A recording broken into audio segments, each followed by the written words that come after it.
New this morning, Shelby County Sheriff deputies are investigating an officer-involved shooting. It happened earlier this morning at the Home Inn and Suites on Lawrence Avenue.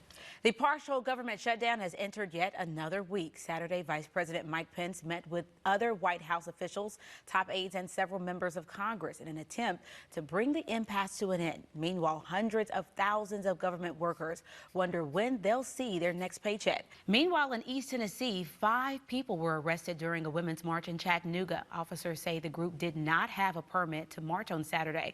Police say there were around 75 supporters of that march. We've been inside the church here talking to church members, and they brought us to this spot here where you can see copper is laid out on the ground, and they believe this is exactly what the thieves were targeting. To help you get fit on a skinny wallet. Hey, Jerica. Good morning, Andrew and Kim. We hear it all the time. Gym memberships and healthy food are more expensive. And while that may be true more often than not, there are still a number of ways you can create and stick to a healthier lifestyle on a budget. Well, it's almost time to ring in the new year. And for many of us, that means making resolutions. Yeah. The hard part is keeping it. This morning, Liz McLaughlin shows us new gadgets and apps to help us make those goals and stick to them. Happening today, Governor-elect Bill Lee becomes the top leader in Tennessee state government. WMC Action News 5's Brandon Richard is live from Nashville with the schedule of events. And good morning, Brandon. I hear there's been some changes.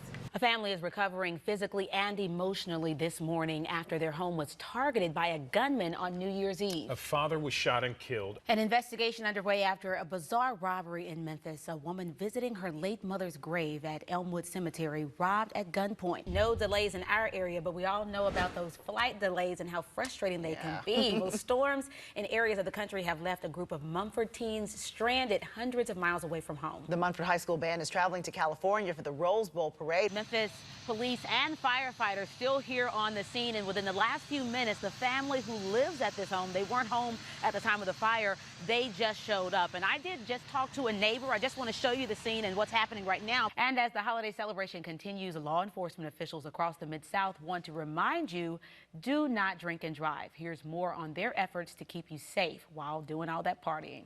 Well, come on over to your television screen and watch this. A touching and poignant Christmas video is generating a lot of interest on Twitter this morning. And I mentioned that a lot of people are asking, you know, especially if you're not from Memphis, what exactly is this all about? Why is it so popular? And I asked Robert Connect, he is the City of Memphis Public Works Director, and he told me, he said poverty plus blight equals an opportunity to incentivize recycling and community cleanup. And so that is exactly what's going on here. A Mid-South newborn has already made history barely 24 hours since her entry into the world. Yeah, she's awesome. I wonder if she knows she's making headlines. Elena Scott was the first baby born in 2019 at Methodist South Hospital. Can't stop the feeling. Grammy Award-winning Justin Timberlake will be back in Memphis in his hometown as he brings his tour back to town. We're still focused. We're still focused on the mission that God given us. Living life in victory. Church pastor Henry Lavender says they won't be defeated, and crime won't deter him from serving his community. It went through here, went through the other rooms. He showed me where thieves cut a hole in a wall and raided a building the church purchased in 2015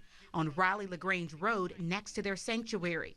Burglars cut the alarm sometime early Wednesday morning, and the pastor says they came through this rolling door. All up here in the corner, you can see where it was been cut. Tearing down ceiling tiles, the thieves snatched copper from several brand new air conditioning units and from bathroom wiring. It's more than 40,000 for sure, because air conditioning units outside, the Freon, you're looking at a lot of money just to the labor alone just to replace all that. Pastor Lavender says they had plans to turn the space into a job training center, offering GED, nursing, and cosmetology courses. It really affects you because what you have been done so much in the community, you wouldn't think somebody would do this to you.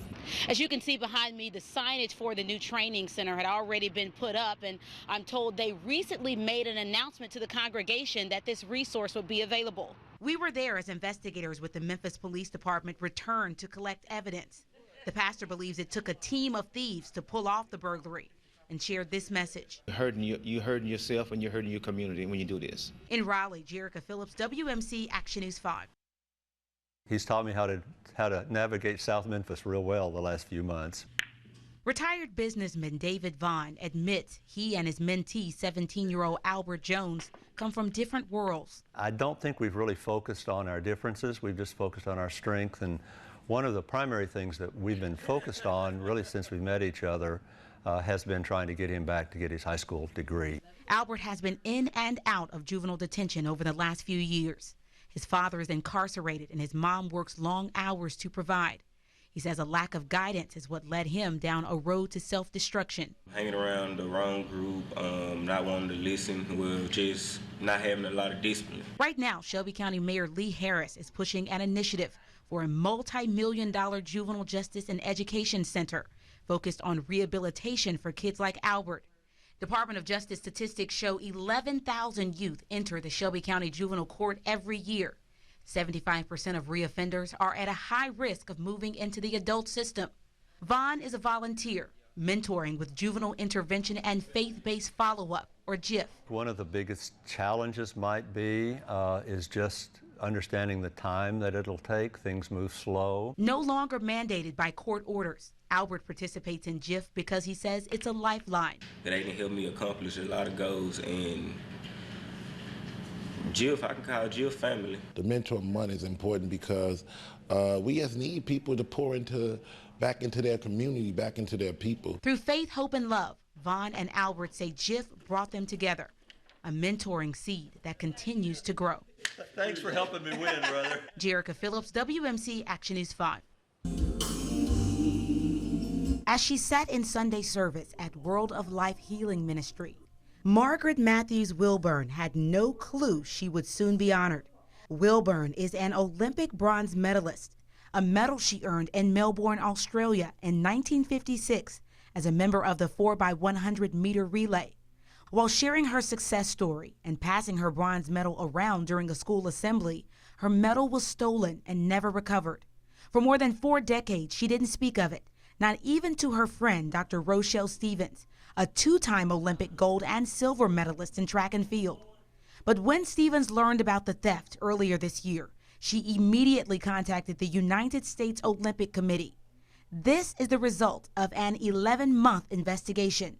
A replacement medal was granted after a vote by the International Olympic Committee. Will Mrs. Margaret Regina Matthews Wilburn please come forth? During the church service, an unsuspecting Wilburn was presented the Olympic bronze medal. Her reaction was golden. Thank God, this is such an honor. It was a moment she says she never imagined. Did you think that you would ever get this medal replaced? Never, never. Stevens is calling the medal a holiday miracle. I was like, I'm not going to wait till Christmas because 42 years to have something taken from you. And I learned a lesson from that. I too let people hold my medal, put it around their neck, but from now on out, my medal is standing around my neck and you can look at it from afar. Jerica Phillips, WMC Action News 5.